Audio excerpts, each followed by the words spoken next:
Mechanism number 3 is by far the most troublesome of the 3 mechanisms that we have discussed, and it is called missing not at random, or MNAR. And in this case, what we have is we have the reason that the data are missing is actually related to the missing values themselves, in theory. So we can never really know this because we don't have the person's DV score if they skipped. But if we could have complete data and we could do a missing predictor such that we would have 0 missing, 1 complete.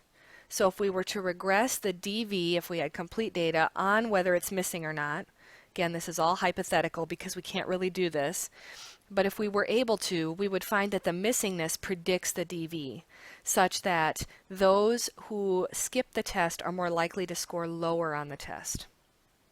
So this happens all the time in real life. For example, if students write out a test but they skip items they find difficult, so we don't have an actual answer for those items, then whether an item is missing is directly related to a student's true score on the DV, or their ability on that test. Okay, so I'll say that again. If students are writing out a test but they skip items that they think are very difficult, we don't have their data for those items, so the missingness is related to their ability, whatever the DV is trying to measure, so their ability for the test. So what do I mean when I say true score?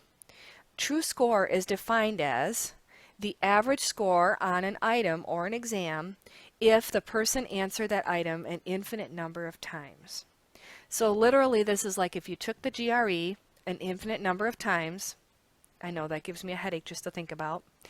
But if you did that and you took the average of all of those, you would have your true score, or that means your true standing on the construct, whatever the GRE is measuring.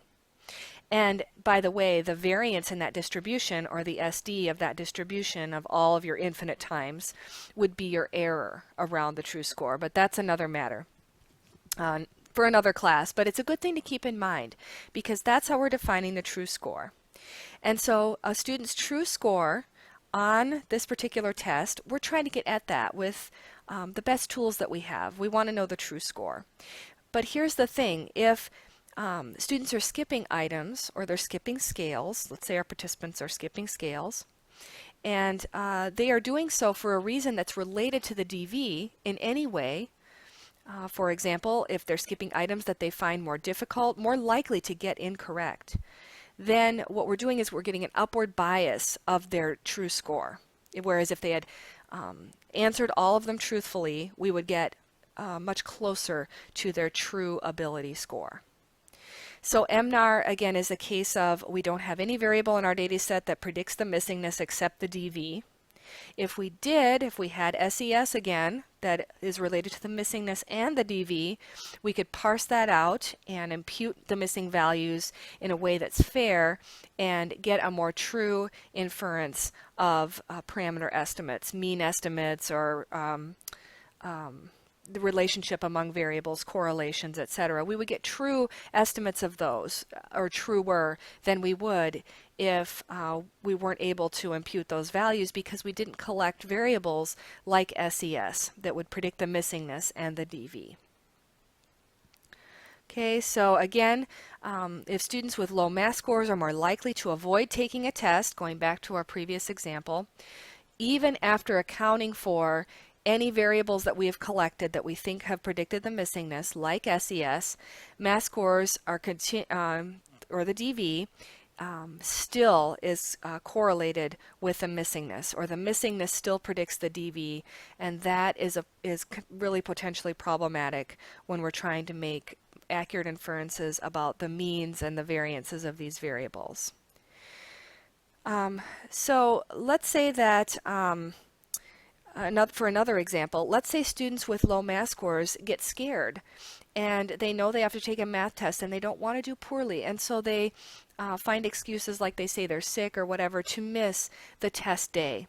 Well, here again, the missing data is related to their ability, because the lower ability ones were more likely to skip. And there's no way to know this a priori unless you kind of come up with this theory, but even then, you wouldn't be able to predict this and be able to fix it. And so there's no way to really recover this missing information at that point.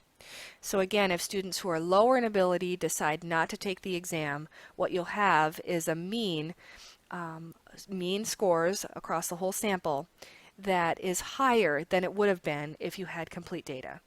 So to make all this more tangible, I'm going to go through some examples with some actual numbers in the following segments to illustrate these points.